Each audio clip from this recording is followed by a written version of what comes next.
दोस्तों दिल्ली से वृंदावन पदयात्रा की आ चुकी है संपूर्ण जानकारी। कहां कहां दोपहर का भोजन होगा, कहां कहां रात्रि का विश्राम होगा। 7 से 16 नवंबर गुरुदेव दिल्ली से वृंदावन की पदयात्रा करने जा रहे हैं, जिसमें करीब रास्ते में 8 जगह रात्रि का विश्राम रहेगा।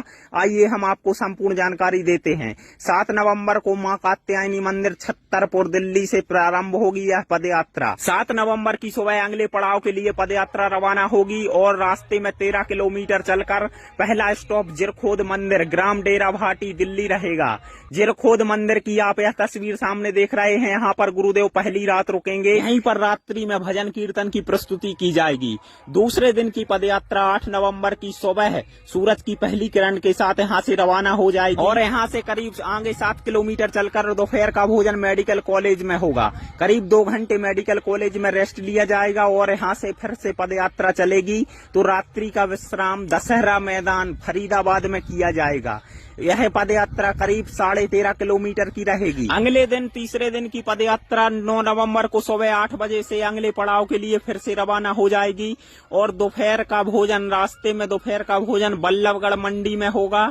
उसके बाद रात्रि का विश्राम हायर सेकेंडरी स्कूल सीकरी में किया जाएगा। इस दिन की पैदल यात्रा में भक्तों को करीब 14 किलोमीटर का सफर करना पड़ेगा।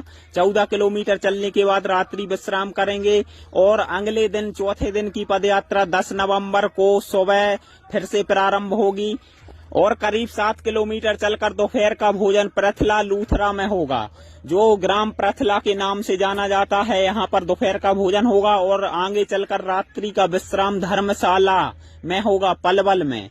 यह पदयात्रा भी 14.5 किलोमीटर की होगी। और दोस्तों अगला पड़ाव करीब 5वां दिन 11 नवंबर को सुबह फिर से पदयात्रा रवाना हो जाएगी और आगे चलकर करीब 8 किलोमीटर बीच में रेस्ट लिया जाएगा। दोपहर का भोजन शुगर मिल पलवल में होगा और यहाँ पर 2 घंटे रेस्ट लेने के बाद हमारे गुरुदेव फिर से निकलेंगे और आगे रात्रि का विश्राम गुलाब स्कूल मित्रोल में होगा। यह भी पदयात्रा 15.5 किलोमीटर की जाएगी। और दोस्तों अगले पड़ाव के लिए 5वें दिन की पदयात्रा 12 नवंबर की सुबह फिर से प्रारंभ होगी और दोपहर का भोजन JBM पंचारी में होगा। यहाँ पर 2 घंटे का रेस्ट लेकर हमारे गुरुदेव फिर से निकलेंगे और रात्रि का विश्राम होडल मंडी में किया जाएगा। हायर सेकेंडरी स्कूल होडल मंडी में रात्रि का विश्राम रहेगा। 16 किलोमीटर की पदयात्रा की जाएगी और अगली सुबह 6वें दिन यानी 13 नवंबर को सुबह पदयात्रा फिर से रवाना होगी अगले पड़ाव के लिए। दोपहर का भोजन कार्ड बॉर्डर सेंस में होगा, रास्ते में कार्ड बॉर्डर सेंस में होगा।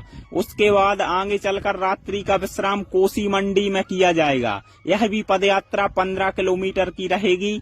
यहाँ पर रात्रि का विश्राम करके अगली सुबह 7वें दिन की पदयात्रा यानी 14 नवंबर को सुबह फिर से प्रारंभ होगी और आगे चलकर दोपहर का भोजन बेकमनेड में होगा। यहाँ पर करीब 2 घंटे का रेस्ट सभी भक्त करेंगे और फिर से पदयात्रा यहाँ से निकलेगी। तो रात्रि का विश्राम गुप्ता रेसिडेंसी में होगा। यह 16.5 किलोमीटर भक्तों को इस दिन चलना पड़ेगा। अगली सुबह 8वें दिन की पदयात्रा यानी 15 नवंबर को फिर से प्रारंभ होगी और अपने अगले पड़ाव के लिए रवाना हो जाएगी। और दोपहर का भोजन यादव ढाबा हरियाणा में होगा। यादव जी का ढाबा है हरियाणा में, वहां पर दोपहर का भोजन होगा और उसके बाद अगला विश्राम रात्रि का विश्राम राधा गोविंद मंदिर में होगा। इस दिन भी भक्तों को 14 किलोमीटर पैदल चलना पड़ेगा। और अब रहेगा दोस्तों अंतिम पड़ाव यानी 9वां दिन 16 नवंबर की सुबह पदयात्रा प्रारंभ होगी और आगे चलकर दोपहर का भोजन यहाँ पर 4 धाम छठी कला में किया जाएगा। अंतिम भोजन यहाँ पर 4 धाम छठी कला में होगा और उसके बाद फाइनली पदयात्रा पहुंच जाएगी श्री बांके बिहारी मंदिर यमुना के किनारे वृंदावन। अंतिम दिन भक्तों को 12.5 किलोमीटर चलना पड़ेगा और हमारे पूज्य गुरुदेव वृंदावन पहुंच जाएंगे। दोस्तों अगर जानकारी वीडियो अच्छी लगी हो तो लाइक करें और हमारे चैनल को सब्सक्राइब जरूर करें। मिलते हैं नई जानकारी के साथ अगले वीडियो।